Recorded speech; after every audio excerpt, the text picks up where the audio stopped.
Get ready to hear the truth about America on a show that's not immune to the facts with your host, Dan Bongino. All right, welcome to the Dan Bongino Show. Producer Joe, how are you today? Happy Monday to you there, Dano. Yes. Mondays are always joyous, aren't they? Listen, yes. I love Monday's show, though, because there's never a lack of content. You have the whole weekend to catch up. Thank you again to everybody who watched Hannity on Friday on Fox, where I guest hosted. You all are the best. Love you to death. I mean it, the best audience around. I will be again tomorrow night, Tuesday, July 2nd. Set your DVR for Sean, 9 p.m. Eastern Time on Fox. Please check it out. I really appreciate you all watching it. Your support for my work is really heartwarming. I mean that. Also, one quick note for Joe, too. I had to tell him this morning. We will be taking our first vacation day ever in the show's history to give everybody a break. We will not be doing a show on July 4th this week in recognition of Independence Day. It is our first day off ever, but we have families too, and I appreciate your loyalty. I hope you all understand. Thank you for your continued loyalty to the show. But there will be shows every other day, all original shows, don't you worry, just not for Independence Day this week, so I really appreciate that. All right, amazing content for you today. Washington Post already running interference. Something's going to drop soon. I promise you. I'll get to that on the Spygate thing. Whenever the Washington Post gets involved, you know something's up. Secondly, I'll get to this after the break here. What happened this weekend in Portland, Oregon is an absolute disgrace. The mayor, the police chief should resign. We are under attack by these people. I want to get to that first. Don't go anywhere. The show is going to be stacked today. All right, today's show brought to you by our buddies at Boosted. Listen, don't sit in traffic. Stop searching for parking or smelling your seatmate's sandwich on the bus or the train, riding the streets, wind in your hair. Ride those streets on your own Boosted electric vehicle. Here's mine. There it is. There it is. Boosted. We love it. That's mine. All right, Boosted. Time spent in traffic is not spent exploring, creating, and having fun. Use Boosted to get where you need to go. Getting from point A to point B means spending more time waiting than moving. If you're sick of waiting to get where you're going, let Boosted give you a lift. Boosted's vehicle-grade electric skateboards and scooters are the modern solution to your transportation woes. With a 22-mile range and a max speed of 24 miles an hour, Boosted is perfect for both running to the store and traveling across town. This thing's really cool. The remote's easy to use, too. Designed to provide a luxurious experience, it's no wonder Boosted was one of Time Magazine's best inventions of 2018, with 5 options to pick from, including the new scooter, the Boosted Rev. There's a personal electric vehicle that's tailor-made for you, starting at $61 a month with financing. There's no better time to change how you move around. Right now, Boosted's offering our listeners $75 off the purchase of an electric vehicle when you use the code DAN at checkout. Go to boostedboards.com. That's boostedboards.com. Use the code DAN at checkout to get $75 off your vehicle. That's boostedboards.com. Promo code DAN at checkout for $75 off. All right, let's go. Nice. Throw in a little extra one. Okay, story number 1. Ladies and gentlemen, the Republic, sadly, is dissolving in front of our very eyes here.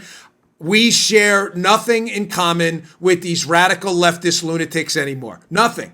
I don't know what's going on in America with the Democrat Party. I'm assuming, based on some conversations I've had in my neighborhood and with friends, people who are Democrats, that they're getting upset and frustrated at this too. But the Democrat Party is being hijacked by a bunch of liberal, lunatic, violent, aggressive maniacs. Maniacs. Sick, disturbed, troubling people. Just this past week alone, Joseph, we've seen the New York Times, an op-ed that was actually run in their paper, suggesting that Border Patrol agents, patriots who raised their right hand to support and defend this country, by the way, many of whom are minorities themselves, that those Border Patrol agents, their home addresses should be given out. This was an op-ed in the New York Slimes, folks. The Slimes ran this to intimidate them into not doing their jobs. So now we should dox U.S. government agents trying to defend our borders from drug runners, drug traffickers, and basically people coming into the country illegally in violation of our laws. We should put their home addresses out there so they're intimidated. This ran in the outrageous, disgusting promotion of violence now, New York Times, right? We've also seen last week, we had the U.S. soccer team, I'm not even going to mention her name anymore, playing for the soccer team at the World Cup, who thinks it's a good idea to crap on the national anthem. She says, I'm not going to the blank and White House. This is the modern left. We saw last week during the debates. Who wants health care for illegal immigrants in America? I do. Had a debate with Austin Goolsbee on this on Hannity. Who wants to cancel your private insurance in favor of government-run insurance? I do. This is the Democrat Party. Now, it all came to a crescendo this weekend. I'm sitting in the local Bonefish having dinner with my wife, my mother-in-law, my family, my kids. We're having a good time. Some people came up and some nice things to say. I'm just trying to relax, and of course we can't because I go to Twitter and I see this horrible video. This is hat tip Jim Ryan from the Oregonian, who was at the scene filming this. He put this on his Twitter account. This is a journalist, a real journalist, by the way, Andy No. He's reporting on an Antifa rally in Portland. And he goes to this Antifa rally to report. And because he's done honest journalism, Joe, on Antifa in the past, this violent, aggressive group of terrorist thug savages, they knew he was coming, Antifa. So what did they proceed to do?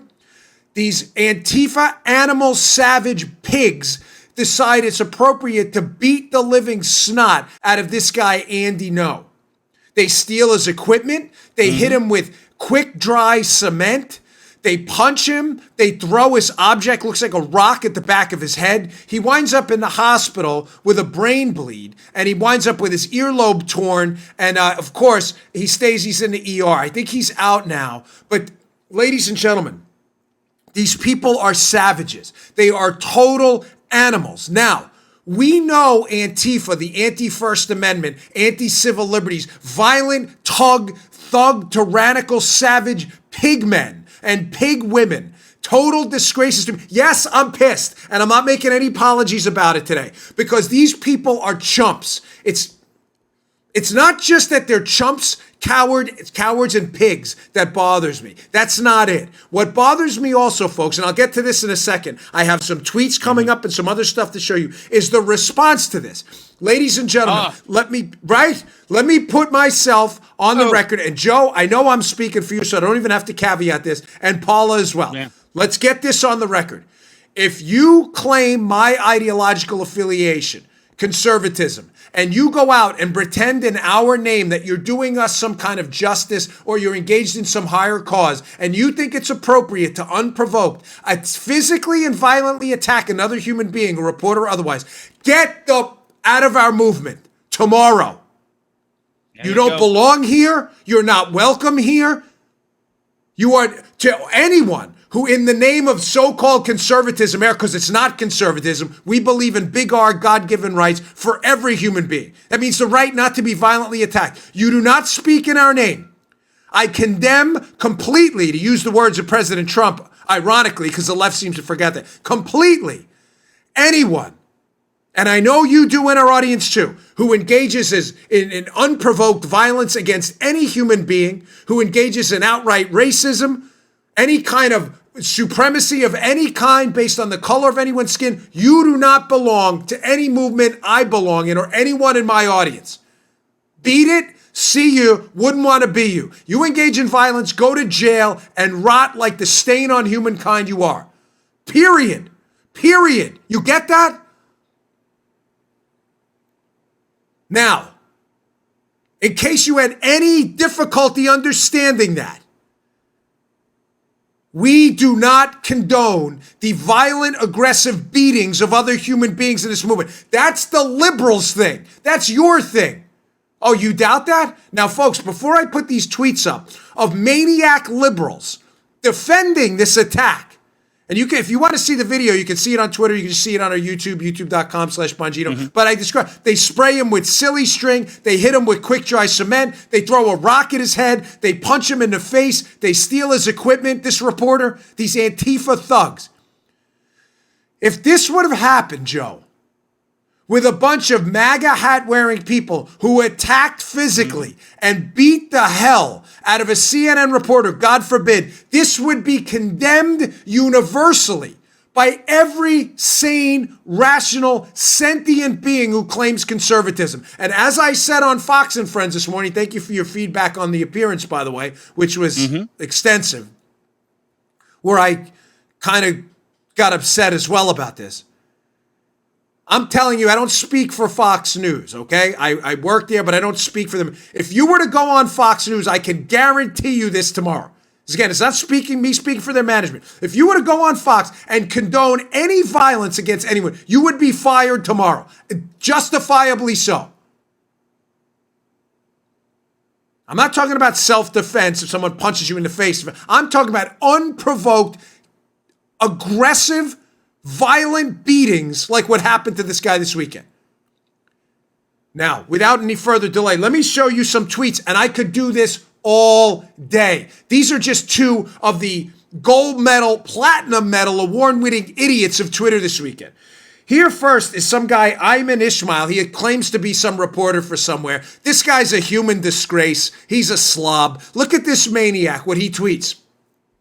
I'd argue what the fear-mongering he's done against Muslims. Keep in mind, they're talking about this reporter. There's been no fear-mongering. He's making this up. Plus, the work he's done to discredit hate crimes helps create an atmosphere of violence that vulnerable people all have to live through, just for being who they are. This is bad, but he's guilty of worse. In other words, this guy who got a beating, a vicious, aggressive beating, he deserved it according to Ayman Ismail. A disgrace to humankind, Ayman Ismail. A disgrace to anybody who knows him and anybody around him. Again, I could do this all day. Idiot. Yeah, I'm just picking the gold medal award winners of idiots. Yeah, here's another one, bro. This is bad. This is from a woman, Charlotte Clymer, who actually worked for Hillary Clinton, according to her own Twitter, in the communications department. Andy No intentionally provokes people on the left to drive his content. Being attacked today on video taken by an actual journalist, because No is definitely not, is the greatest thing that could have happened to his career. You know it, I know it, he knows it, we all know it. This is someone who worked for Hillary Clinton, a disgrace to humanity all over the planet, a stain on humankind. This is good for him now. Taking a beating, having your earlobe nearly ripped off, and suffering a brain bleed while doing journalism. It's a good thing, according to Hillary Clinton's old employee there. He's grateful, yeah. Oh, he's great. Yeah, right. Well said. I'm sure he loved it. I'm sure he loved every second. Silly string sprayed in his face, quick dry cement thrown at his face. Yeah, I'm sure he loved every second of that, folks. Having his expensive equipment stolen. These are the animals we have to deal with on the left. Absolute savages. I want to get into why this is happening now. But before we get to that, I want to point out the mayor of Portland, Oregon. You have to be precise in this. Ted Wheeler, you're an embarrassment. You are an embarrassment to law enforcement, political people. I mean, anywhere in the history of this universe or any alternate universe you may believe exists out there. The mayor of Portland should resign yesterday. Ted Wheeler is a disgrace. He has clearly created an environment in Portland. Listen, I'm not going to get into like boycotts. You do what you want to do. But to travel to Portland as a conservative, you're crazy. Clearly, the mayor of Portland doesn't give a rat's caboose at all about the safety of people who don't align with his ideological cause. I'll say this. I worked as a cop in New York City, a liberal city. It was liberal when I was there. It's still liberal now under de Blasio. But I am so confident in the NYPD. If you were to go walk down the streets of New York, which I do a lot, I said I'll be up there tomorrow filling in for Sean again, and I were to be attacked, I'm absolutely positive the NYPD would get involved and would stop that and would arrest that person for an assault. No doubt, not a scintilla of doubt in my mind. What is going on in Portland? I'm not knocking the rank and file cops, because from what I've heard, they've been given specific instructions. But gosh, what is the police chief do? What do you do? What is your job? What exactly is your job that you let masked terrorists, anti-First Amendment, that's what Antifa stands for. It does. Don't believe it. It's an anti-First Amendment. You're letting masked terrorists with weapons quick, dry cement bombs and let them throw rocks at the heads of people while stealing their equipment. What are you doing? What exactly is your job? What a disgrace. You're not the police chief because you're not policing anything. They should all resign in absolute shame. In shame and disgrace. And I can tell you now, conservatives, it's clear you are not welcome in Portland, Oregon. Ted Wheeler doesn't think you should be safe out there, apparently. What are his orders to the police department exactly? You're going to wait for a stabbing or a knifing by these liberal anti-First Amendment groups before you intervene? What exactly is your policy? Folks, the reason I bring this up and I'm hot about this too is Joe and I have covered this before in Portland. This is not the first time. Right. This has happened repeatedly. Anti-First Amendment, Antifa people sitting in the middle of the street directing traffic, ordering innocent people of trying to go to work to, you turn here. I want to go straight. I said, I'm talking about Antifa, not cops doing this. Right. Ted Wheeler needs to be exposed. He needs to be humiliated and exposed on a national scale to disincentivize any big city mayor or any public representative again from foregoing their responsibility to protect the citizens of their city to favor their ideological allies, the anti-First Amendment crowd. Let me say one more time on this too, in case there's any confusion about what I'm saying. Under no circumstances do you can listen. You feel however you want in your audience. This is you think I'm not here to indoctrinate you. I'm not a preacher. I'm a commentator. But having been exposed to violence my entire life, literal violence, whether it's from working the streets of Eastern New York, Brooklyn as a cop, as a Secret Service agent, to other things that happened that I've described in the show. But I mean, I just remember as a kid, this moment, I've talked about it before. I'm sitting there in the car. I grew up in New York City, and it wasn't the hardest streets of New York, but they weren't exactly the kindest either. I hate hyperbole. It's unnecessary. But I'll tell you, I remember every single moment of my life, every second of it. I can recount it like it was yesterday. Watching this guy beat the crap out of my father over the hood of the banana yellow Nissan Maxima as he came to pick us up for the weekend. I remember every second of it. I remember the look on his face. I remember that panic. I remember that fear in his face. I remember the fear because people rushed out of the bar my family used to own to get this guy off my father. And the guy was so big that they couldn't restrain him. Folks, does it make sense that having been surrounded by violence my whole life, having seen it up close and personal, living my life basically on MMA mats and people beating the crap out of you all the time, why I abhor it, why I hate it so much, why I see this unprovoked violence as the dissolving of the republic as we know it? I'm not telling you not to defend yourself. Don't mistake the two. But this pathway that the left is seeing towards violence in packs, the problem with it is they only do this in packs. These are cowards. These anti-First Amendment Antifa people are chumps. They are frauds. They are wusses. They are colossal cowards with spines made of feathers.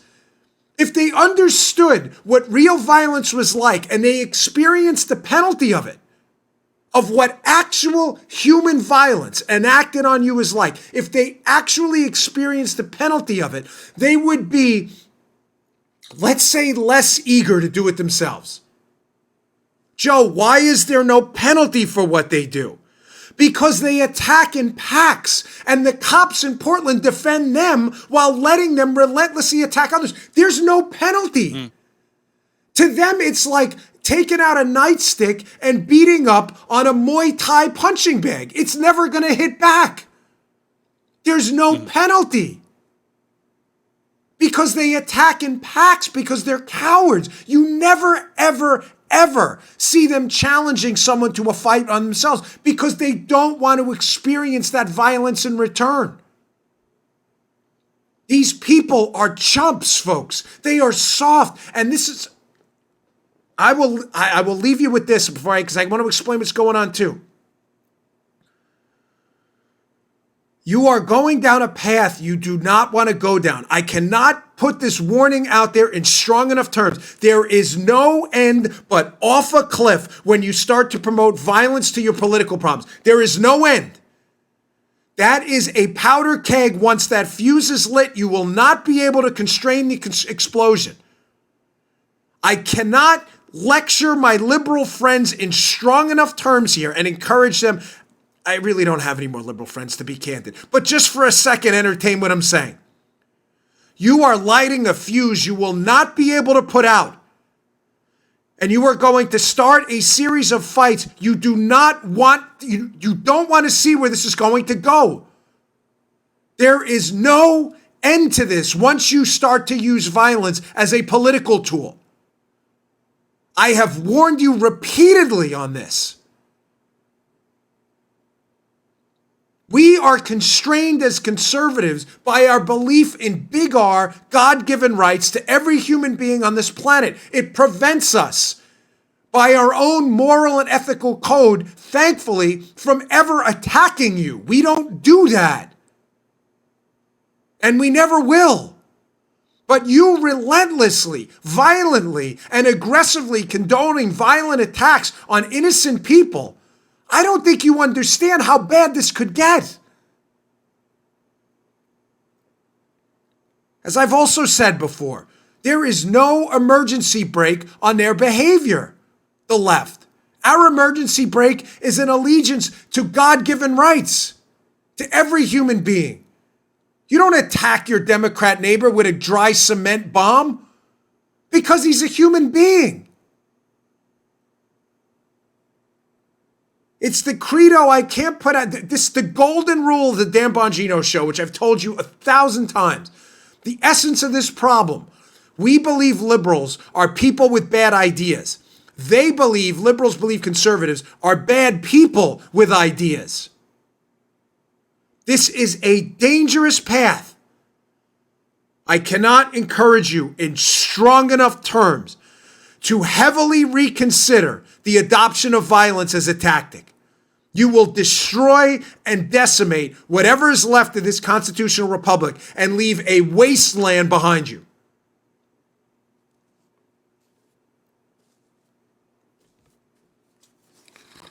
I don't know what else to say. I really don't. This conversation's happened on this show 30, 40, 50 times. And you just continue to do it. There are ground rules we will abide by. Violence is unacceptable against your political opponents.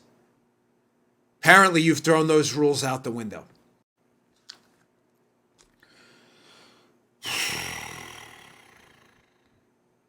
It's just frustrating, folks. I'm serious, man. I mean, you ever been at the bottom of a mat in a controlled environment in a mixed martial arts class where a guy's choking the life out of you at a triangle choke and you're about to lose consciousness?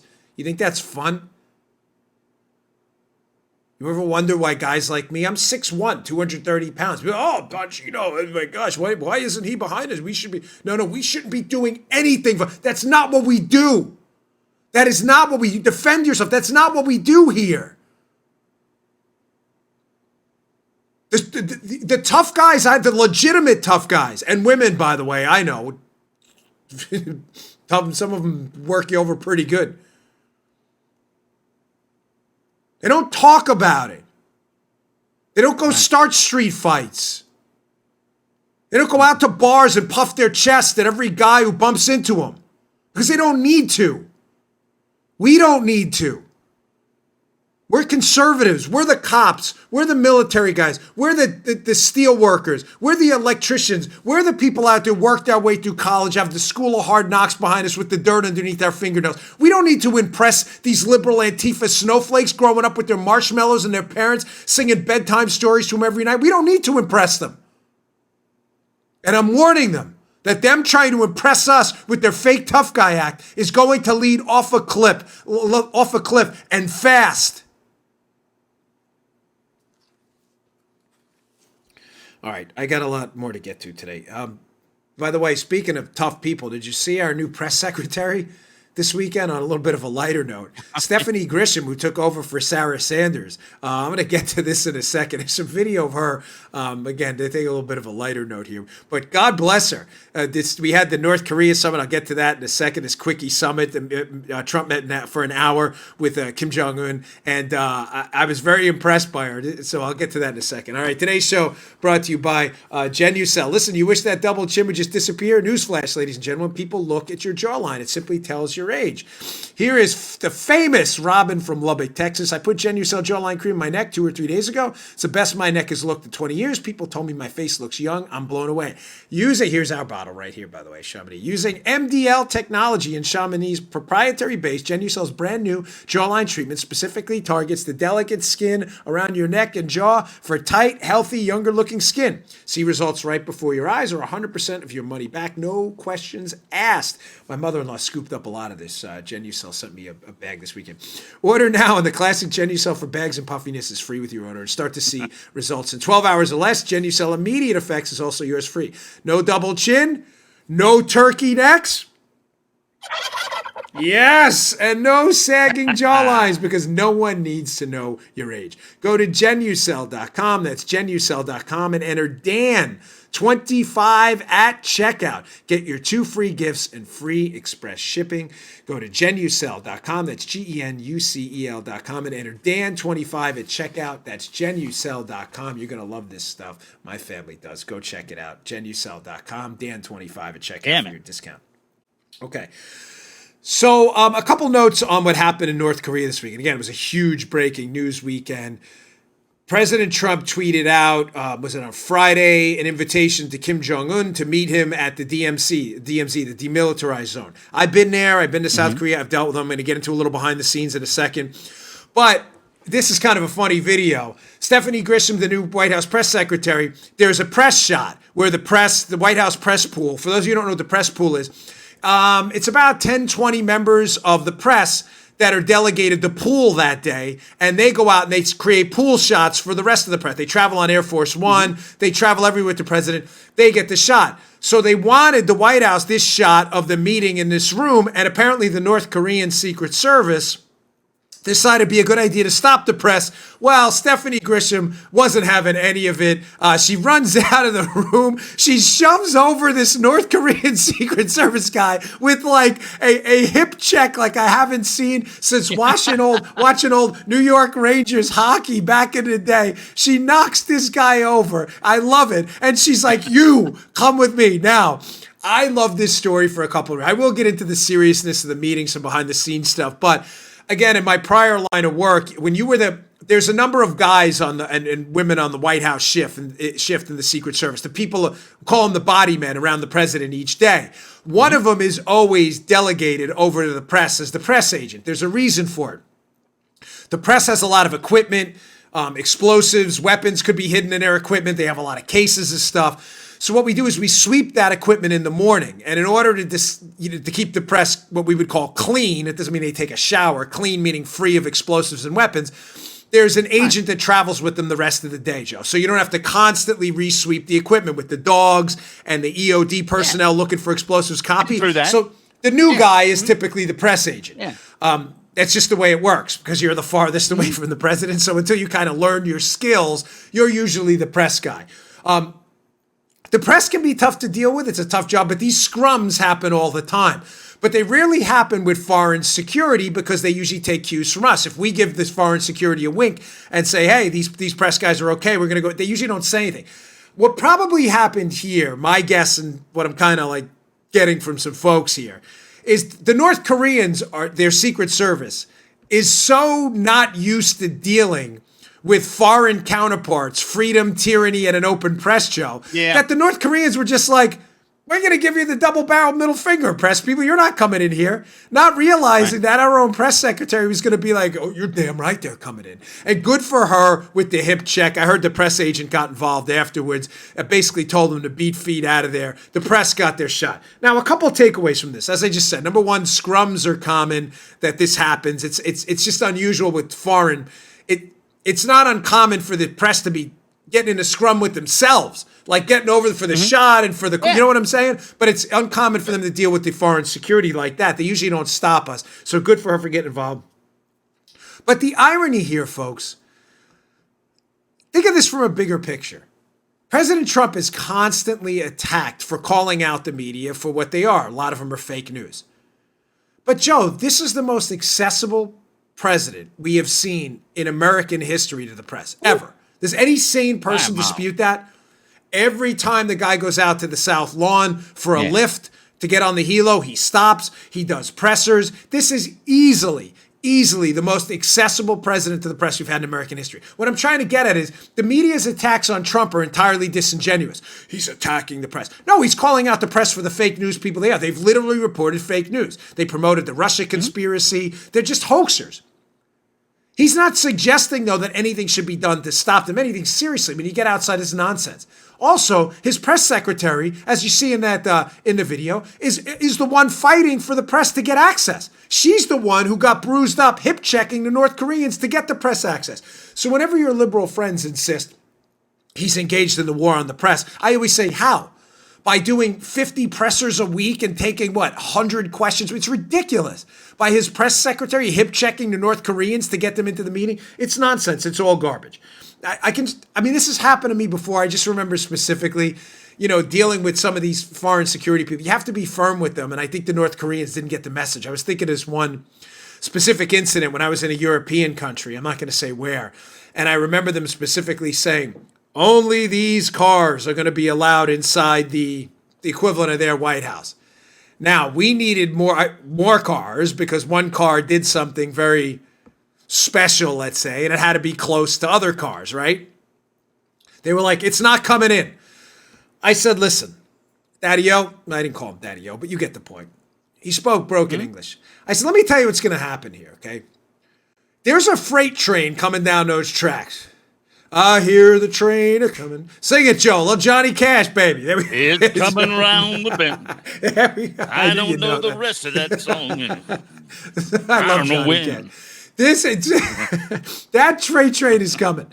That freight train is called the President of the United States motorcade, okay? These cars are coming in. You can jump in front of that specific car if you want to and stop it. But there's a likelihood you're probably going to get run down like a dog. Okay, I didn't say that in those exact terms, but I made particularly clear that freight train was coming. He got the message. The North Korean guy apparently didn't until Grisham gave him a hip check, so good job. Now, what happened? President Trump met with Kim Jong-un at the DMZ. This is a historic moment. He is the first sitting president to walk into North Korea. I have been to the DMZ, the demilitarized zone, and the peace village at Panmunjom there. I give President Trump credit because how this typically works at the DMZ is if you notice in the video President Trump walking over the line, there's literally a concrete line in the ground separating North and South Korea at Panmunjom there. There's a blue building off to his right. The way this typically works, because the ROK Marines, the Republic of Korea Marines who are on the South Korean side, no one really trusts the North Koreans. So if you want to go to the DMZ, you can step into North Korea if you get there. But the way they typically do it, Joe, is there's that blue house off to the right. You can see it. And there's a door on the North Korean side and a door on the South Korean side. So the way it typically works is if you're visiting South Korea and you're privileged enough to get to the DMZ, I was there as part of a Secret Service mission. What you do is you walk in the door on the South Korean side, and when it's like the South Koreans' turn per se, the North Koreans leave. The ROK Marines take over, and you walk over to the other side within the house. And it prevents the North Koreans from, grabbing you and axing you to death like they did in 1976 with these two army people who were trimming a tree. These two army personnel. Nobody trusts the North Koreans. Trump, who of course has a titanium spine and does engages in this personal diplomacy, he didn't do that. He went outside. You'll see the blue house next to him, the little peace house there.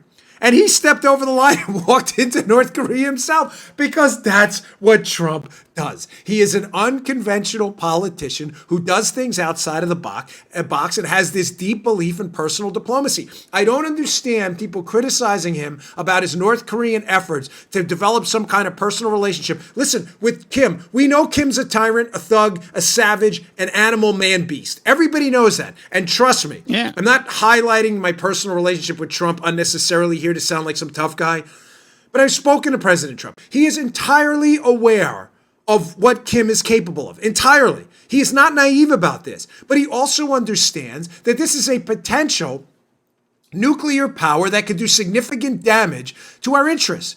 He's not seeking war with them. If he can develop a personal relationship to seek some pathway to some kind of relatively stable situation where we're not on the precipice of a nuclear war on the Korean Peninsula, good. What is the left complaining about? Joe, they didn't have a problem when Obama showed up in Cuba to put his, to slap their hands with the Cuban tyrants. They loved it. What's the problem? What's your solution? He is an unconventional politician. He walked right across that line. I just remember when I went to the DMZ, them saying, "Don't walk across that line." I'm not trying to be dramatic about it, but they were really, they don't do it. Don't play games, The North Koreans deal with a different set of rules than we do. But Trump, and I noticed the photographer, who's a friend of mine, the White House photographer. If you watch the footage, you'll see her in the back. She runs across too. Like, good for you, Shayla. That's what she does. She's just, she's got as my daughter does, to the cause. She jumped right into North Korea. Good for you. All right. Big story this weekend broke as well. Folks, the Washington Post is up to their old tricks again. I want to get to this, and I also want to get to, before the end of the show, I want to get to the owning of Acosta as well. Acosta just got humiliated. I got some more video later, so don't go anywhere. But the Washington Post, whenever the Post gets out ahead, again, dreaded air quotes of a story, you can be reasonably confident that the intelligence community involved in the Spygate debacle is leaking to the Washington Post to get out ahead of a potentially damaging story. What happened this weekend? Why does it matter to you? Washington Post this weekend. I saw this, creeped up, and I thought, okay, Bill Barr is definitely closing in on Joseph Mifsud. The Washington Post puts this piece out this weekend. It's by an alleged set of journalists here. The enigma of the entire Mueller probe. Focus on origins of Russia investigation puts spotlight on Maltese professor. Maltese professor? You're listening to the show. You're like, the Washington Post is writing about Joseph Mifsud? Finally! Nice job, Washington Post. Finally trying to get to Joseph Mifsud. Now, you know who Mifsud is. For those of you who don't, he is the Maltese professor who meets with George Papadopoulos in April of 2016 and is alleged to have told him that the Russians have dirt on Hillary. Folks, the Mueller report and the liberal conspiracy theorists out there try to make a connection between Mifsud and the Russian government. In other words, their theory, very simply, the Russian government, Russian insiders put Mifsud up to this, told them they had Russian dirt on Hillary, and a campaign worker for the Trump team, Papadopoulos, eagerly took the information. Now, for that story to be true, it has a bedrock which the whole house has to be built on. That bedrock is Mifsud has to be a Russian agent. Mm-hmm. It's kind of hard for Papadopoulos, working for the Trump team, to be taking information from a Russian agent, allegedly, because there's disputes about what happened, if the guy's not a Russian agent. So now it's very suspicious that the Washington Post, and I have a few screenshots from this piece, writes this piece this weekend, right as Bill Barr, the Attorney General, is starting to hone in on what I believe is to be an entrapment scandal by friendlies trying to entrap Papadopoulos and others. Here's the first part from the Washington Post piece. I want you to pay special attention to this forging ties part. This is fascinating. From the Washington Post piece.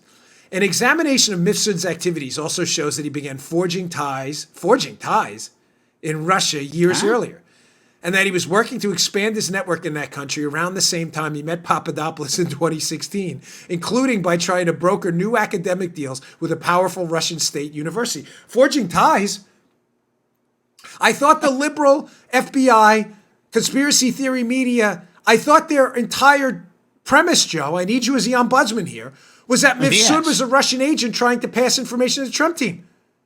Why was he forging ties?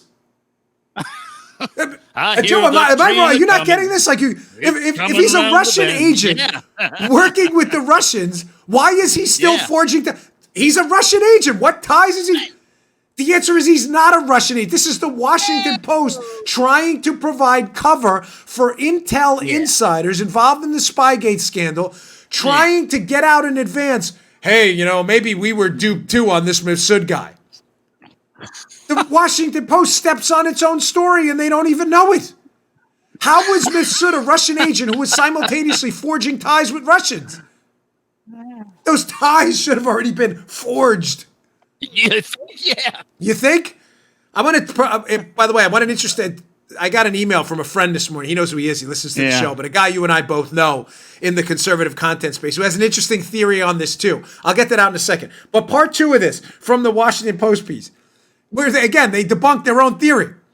Mueller's report is silent on whether Mifsud's interactions with Papadopoulos were part of the Russian government's efforts to interfere in the presidential campaign and boost Trump. But officials familiar with the U.S. intel reports told the Post that Mifsud had been identified by intelligence agencies as a potential Russian agent before he met Papadopoulos, an assessment drawn from reporting collected over the years. Oh my gosh. Do you realize what they just did? Hat tip to my buddy. I'm not going to out you because you didn't give me permission to use your name. But again, you know who you are.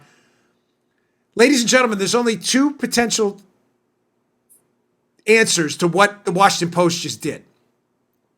Let me give you the less damaging one first. The less damaging one is that this guy Mifsud was not in fact a Russian agent at all, was either a big talker or an ally to Western intelligence agencies trying to set Papadopoulos up. And that the Mueller report basically concludes that by, quote, remaining silent on the issue. In other words, Joe, if Mifsud was a Russian agent, how is it that Mueller, with tens of millions of dollars of assets, all these FBI agents and all these high-profile lawyers, and who also had access to the FBI investigation before into Papadopoulos, he's come up absolutely clean on this? He has no information that Mifsud is a Russian agent. In other words, the liberal story that Mifsud was a Russian agent is total crap. Believe it or not, that's story number 1.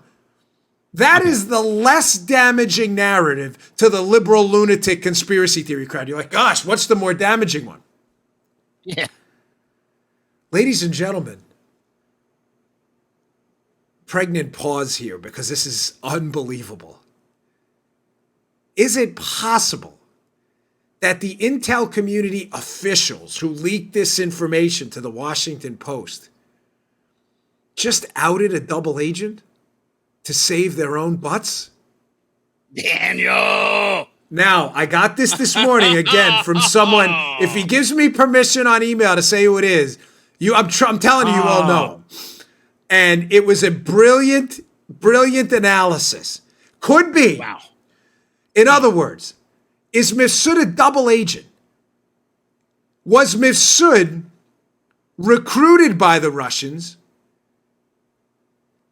as a potential agent for them, right? Follow me. Most of you know what a double agent, some of you don't.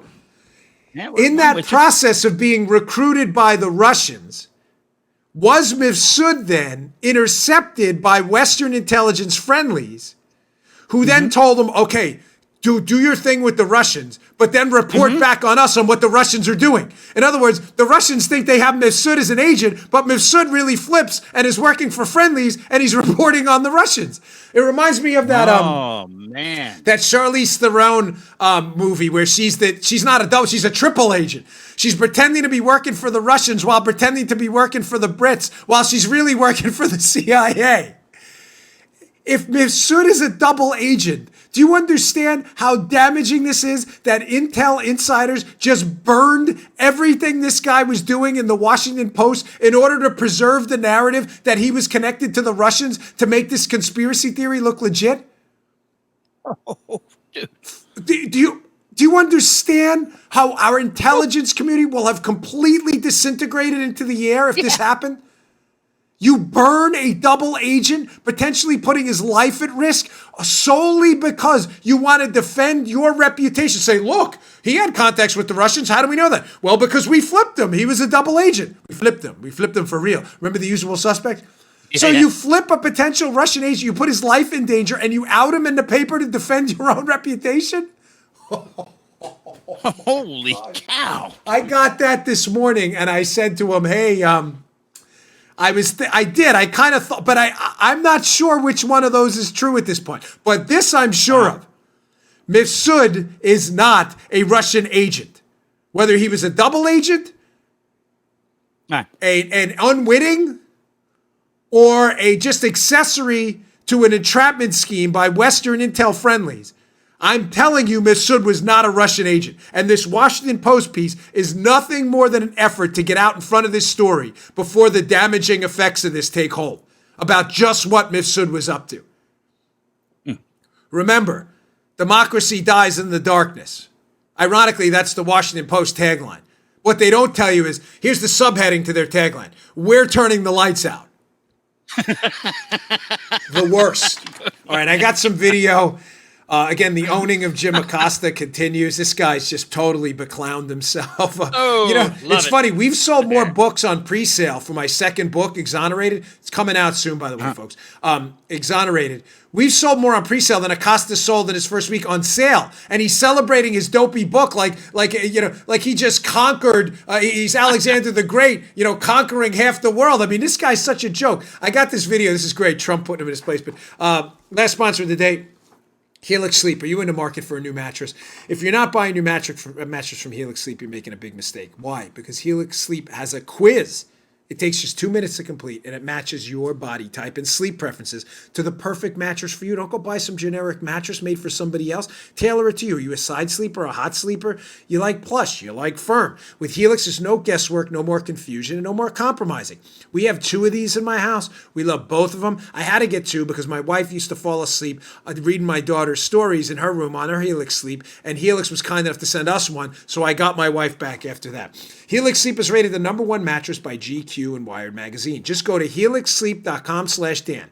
Take their 2-minute sleep quiz, and they'll match you to a customized mattress that'll give you the best sleep of your life. They can even split it down the middle, customize it for you and whoever you're sleeping with in that bed. This is the mattress for you. They have a 10-year warranty. You get to try it out for 100 nights risk-free. They'll even pick it up for you if you don't love it, but you will. No worries about that. Helix Sleep is offering a nice discount here, folks. $125 off all mattress orders for our listeners. Up to $125 off at Helix, Helix, sleep.com/Dan, helixsleep.com/Dan. That's helixsleep.com/Dan for $125 off your mattress order. helixsleep.com/Dan. Go check this out, please, if you're in the market for a mattress. You will not find a more comfortable mattress for the money out there. helixsleep.com/Dan. Go check it out. Okay. Without further ado, here is President Trump putting Acosta in his place. This is the owning of Jim Acosta, chapter 675,422. Go ahead. When you were asked about the case of Jamal Khashoggi, you did not respond to that question in front of the Saudi I don't know conference. that anybody asked me. Were you afraid of offending him on that subject? No, not at all. I don't really care about offending people. I sort of thought you'd know that.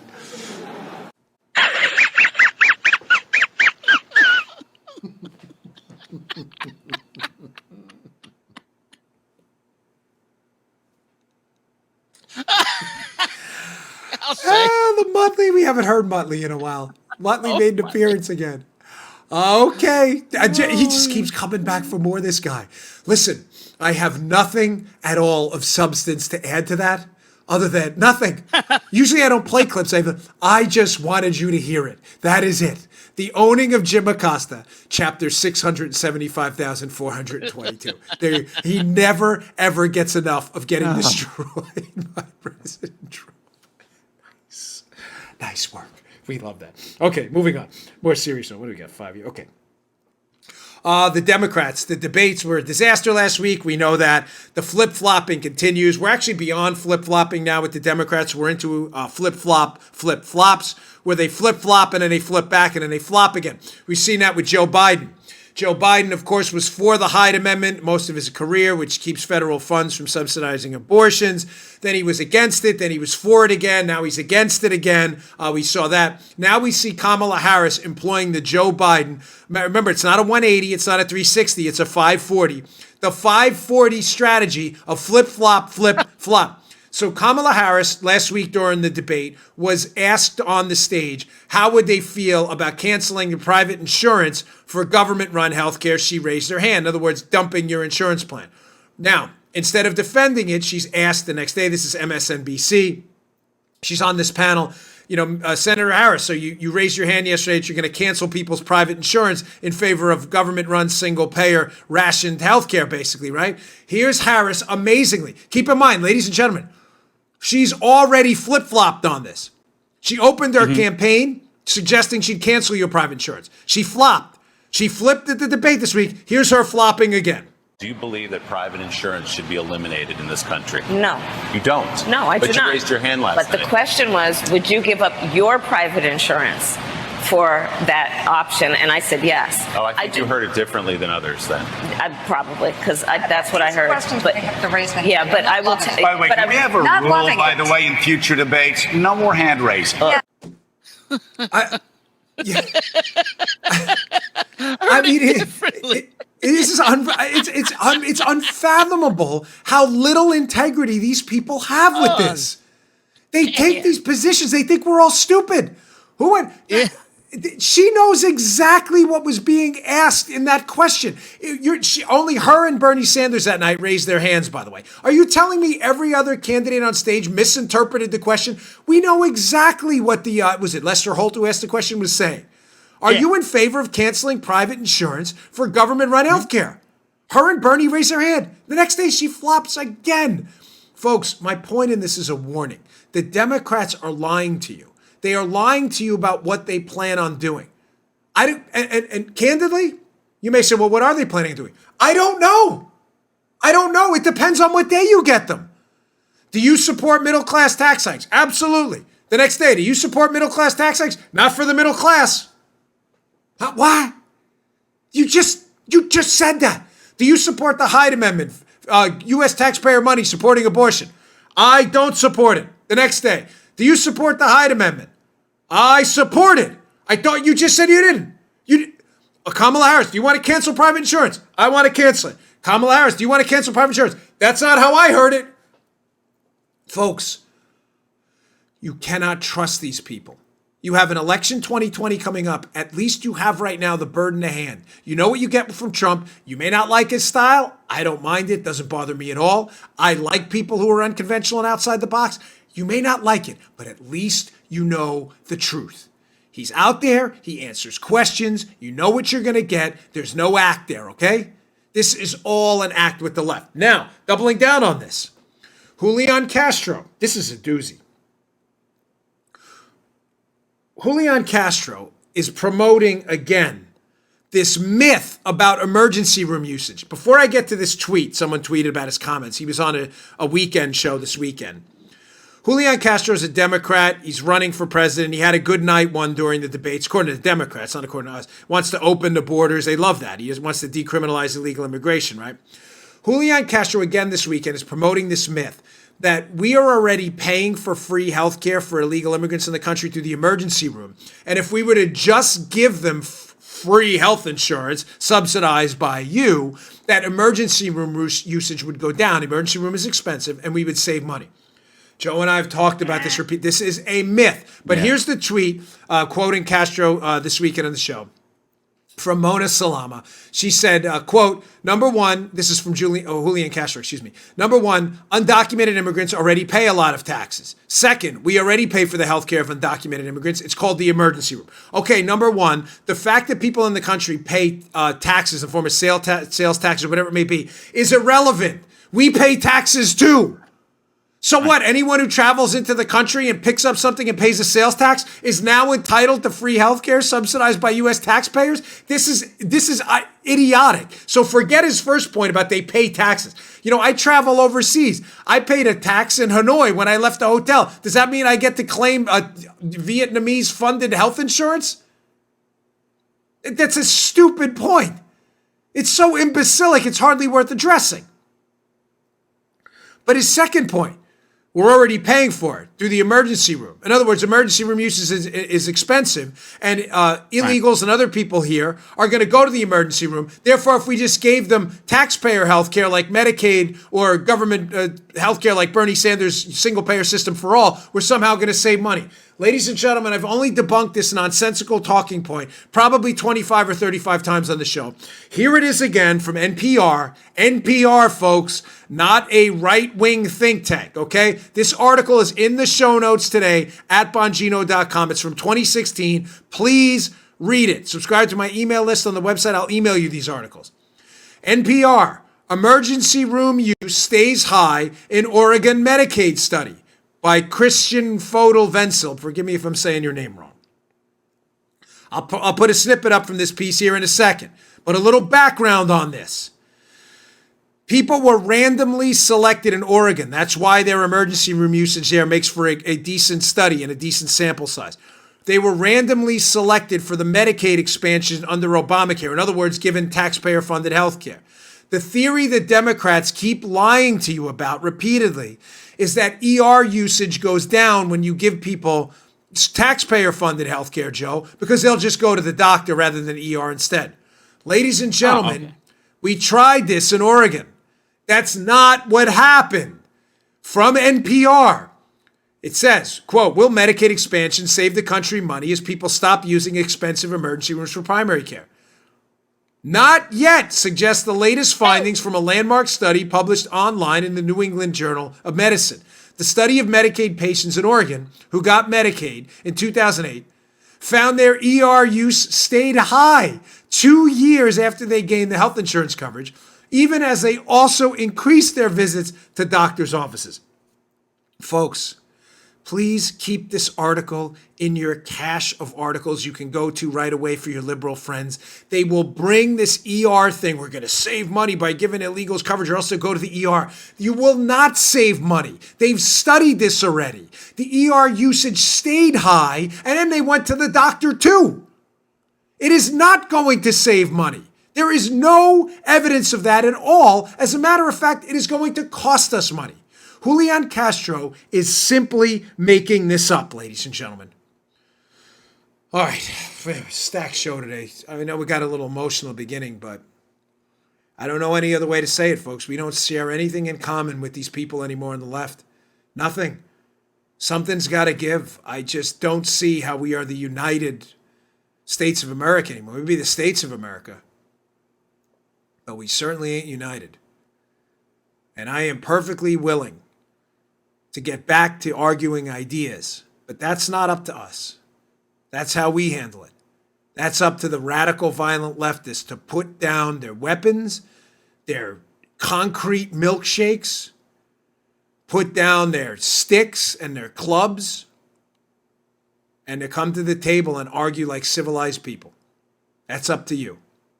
We were there a long time ago. Sad. Well, thanks again for tuning in. Please subscribe to our YouTube channel, youtube.com/Bongino. Also subscribe to our audio show on Apple Podcasts, iHeart, and SoundCloud. And don't miss tomorrow's show. I have some montages. And also, I wanted to get to it today, but I went on a little bit in the beginning about that because it's important. There's another bold proposal being proposed by Donald Trump on taxes. You may not have heard of it. It may affect you, and it's a good one. I'll get to that in tomorrow's show as well. Thanks for tuning in, folks. See you all tomorrow. All right, today's show is brought to you by our buddies at Brickhouse Nutrition. They make one of the finest nutrition supplements out there. Hey, here it is. Field of Greens. Field of Greens. Now, you'll notice that's empty. Why is that empty? Just like my bottle of Foundation, their other great product. I use this. This is the finest fruit and vegetable supplement out there. This is real food, Field of Greens. This is not cheap extract. This is real ground up, healthy fruits and vegetables, the key to a long, great, healthy life. Your cognitive abilities look better, feel better, perform better. Field of Greens, it's your fruit and vegetable insurance. I love it. Use the product twice a day. It tastes great. This is real, healthy, high quality fruits and vegetables. Think of it as your fruit and vegetable insurance for a long and healthy life. Go to brickhousenutrition.com/Dan. Pick up a jar of Field of Greens. This is empty. I need some more because we use it, me and my wife too. Field of Greens, available at brickhousenutrition.com/Dan. That's brickhousenutrition.com/Dan. Pick it up today. You just heard The Dan Bongino Show. You can also get Dan's podcasts on iTunes or SoundCloud. And follow Dan on Twitter 24/7 at DBongino.